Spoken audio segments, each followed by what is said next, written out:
And welcome back, everyone, to the Lantern Corps. Today's Lantern Corps comes to us from Wade Wilson and Blue_Sonic Flash, who asked the question, what is the Lantern Corps of Mark Grayson, a.k.a. Invincible? Normally I go the other way around. What is Mark Grayson, a.k.a. Invincible's Lantern Corps? That's how I should have done it. But I don't edit, so that's staying in there. I could start over, but why start now? Mark actually is a very unique character. Now, I will be looking at him predominantly through Season 1 of Invincible, which I haven't watched, but I know the story, or I've seen the clips, and I do know what happens later on in the comics, too. So we will address at least some of the comic, but nothing that'll be too spoilery. Right at the gate, let's get a couple of the ones he's not qualifying for out of the way. He is not, unfortunately, hasn't been happy his whole life, as we've seen. So, and as we will learn and find out later, when we get to that next season. So he's not a Gold Lantern. There are times he's shameful, but shame would only work at certain moments. It's not really the core of who he is. He's not someone who just carries shame with him. He gets over the stuff that happens. He's not a Black Lantern, as he's never died. As far as I know, at least not in Season 1, he never dies. Nor is he going his way to kill people. He's not a Lantern of avarice. He's just not a greedy person. I also don't think he is a Lantern of Rage, although he definitely has some anger in him. He's not a Yellow Lantern, in my opinion. And the Yellow Lantern one, I'll admit, I don't know everything that happens in a later comic, so I can't speak to it fully. But he just never inspires fear. He's not a beacon for fear. If anything, he's a beacon for something else on this. But yeah, he's just not a beacon of fear. And lastly, last one to talk about is love. Mark clearly has relationships. He clearly loves the people he's in his family, all that, people he's protecting, and obviously when he gets a girlfriend later on. Spoilers if you don't know the later on character stuff. He obviously loves her, no doubt.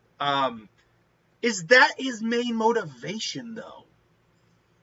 I mean, you can certainly make the argument. The argument can definitely be made, 100%. Even if he could qualify, I don't think it's the dominant Lantern Corps. So let's get into ones I think he can qualify for. Unlike his dad, Omni-Man, who I have not done on this series yet. Eventually I'll probably get to it. Most certainly I will.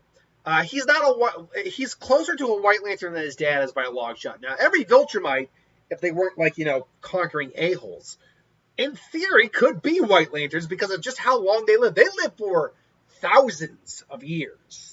I can't remember how old they say Omni-Man himself is.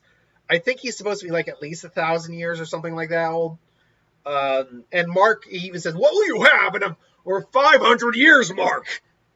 You just you see that look as what he just realized what he did and what he did to his still great writing, absolutely. But yeah, Mark is the opposite of that. He's very much trying to preserve and protect life.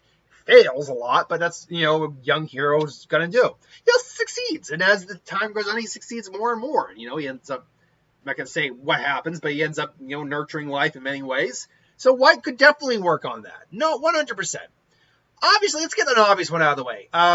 Green is an obvious choice and makes sense. He's the main character, scared to find out he's got powers. He's got to confront his dad at some point and everything his dad's doing. He's got to overcome great fear like a mother, and he does it. And he's got a lot of willpower to keep persevering. So will makes 100% sense.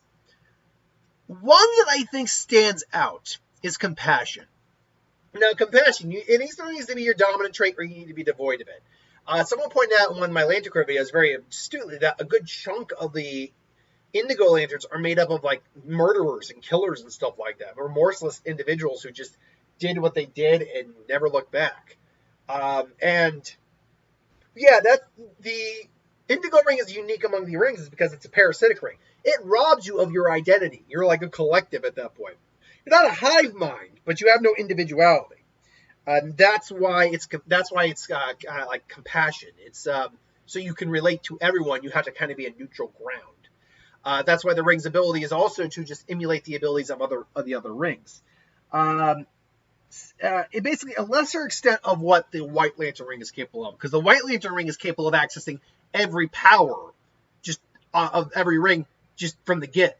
Whereas Compassion ring has to basically be near can only at one at a time do it.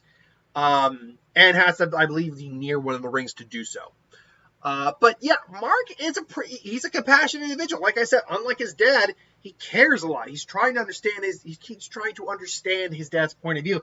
And yeah, he doesn't agree with it, but he still loves and has compassion for his dad, even though his dad's a monster. And little spoilers, they do reconcile in the end. So I think compassion will at least have to be in the conversation. But as I alluded to, the other ring we gotta talk about is the Ring of Hope, Blue Lanterns. And this one, I think, yeah, because you need first you need to be able to have faith or carry hope in you. It's a ring of faith, really. That's what it is. But second off, you need to also be able to inspire hope.